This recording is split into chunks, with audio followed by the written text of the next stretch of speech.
ఉత్తమమైన స్నేహితుడు అంటే ఎవరు? ఆ స్నేహాన్ని ఎలా వృద్ధి చేసుకోవాలి? యోగీ యుంజీత సతతం ఆత్మానం రహసి స్థిత ఏకాకి యతచిత్తాత్మ నిరాశి అపరిగ్రహ అని భగవద్గీత యోగి లక్షణాలను తెలియజేసింది. నిజమైన స్నేహితుడు నీ అంతరాత్మే. Nobody can hurt you other than yourself. వైరి ఎవ్వరు చిత్తమ్ము వైరిగాక. ఈ విషయాలన్నింటినీ ప్రస్తావిస్తూ ఆనందం కోసం ఎక్కడెక్కడో తిరుగుతూ ఉంటావు, కానీ మనలో ఉన్నటువంటి ఆ ఆత్మ చైతన్యము యొక్క లక్షణాన్ని తెలుసుకోగలిగితే జీవితం అద్భుతంగా ఉంటుంది. పరాంచకాని వ్యతరణ స్వయంభూ తస్మాన్ పరాన్న పశ్యతి అంతరాత్మన్. ఆనందం కోసం అనేక చోట్లలో వెతికి చూసేటువంటి సాధకుడు లోపలికి ప్రయాణం చేసి అంతర్గతమైన ఆత్మ చైతన్యంలో ఉన్న ఆనందాన్ని ఆస్వాదించే ప్రయత్నం చేయకపోవటం వలననే మనశ్శాంతి లేకుండా సంచరిస్తూ ఉన్నాడు. ఇలా అత్యంత ఆప్తుడు నీ అంతరాత్మి. స్వామి రామ బెంగాల్ బాబా దగ్గరికి వచ్చే అనేక మంది సందర్శకులతో, బాబా ధ్యానంలో ఉన్నారు, అంతరాయం కలిగించవద్దు అంటూ అభ్యర్థన చేస్తూ ఉండేవారు.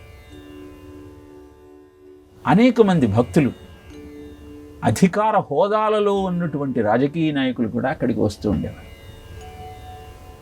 అయిష్టంగానే వారికి దర్శనాన్ని ఇస్తూ ఉండేవారు బాబా. ఒకరోజు అధికార హోదాలో ఒక వ్యక్తి అక్కడికి వచ్చాడు. నేను బాబాను కలవాలన్నాడు. ధ్యానంలో ఉన్నారు, వెళ్ళటం నిషిద్ధం అండి అని చెప్పినా తన అధికారాన్ని ప్రయోగించి బాబా దగ్గరికి వెళ్ళాడు. వెళ్ళిన తర్వాత బాబా ఏమీ మాట్లాడట్లేదు, ఏకాంతంగా ఆయనలో ఆయనే రమిస్తూ ఉన్నారు. ఏదో మాట్లాడాలి కాబట్టి, ఏకాంతంగా ఉన్నారా స్వామీజీ అని ప్రశ్నించాడు. ఇప్పటిదాకా ఏకాంతంగానే ఉన్నాను, నువ్వు వచ్చిన తరువాతనే నాకు అంతరాయం కలిగింది. నాలో నేనే రమిస్తూ అద్భుతమైన ఆనందంలో ఉన్న నన్ను మీరొచ్చి అంతరాయం కలిగించి అవస్థ పెట్టారు అని తెలియజేసి.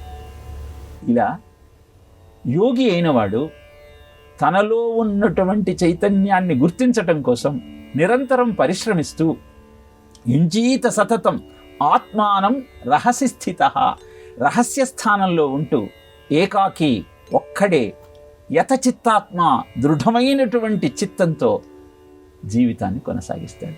నిరాశి ఏమీ ఆశించకుండా, అపరిగ్రహ ఏమీ స్వీకరించకుండా అలా జీవితాన్ని గడిపినప్పుడు అత్యుత్తమమైన మిత్రుడు మన అంతరాత్మే అన్న విషయాన్ని మనం తెలుసుకోగలుగుతాం.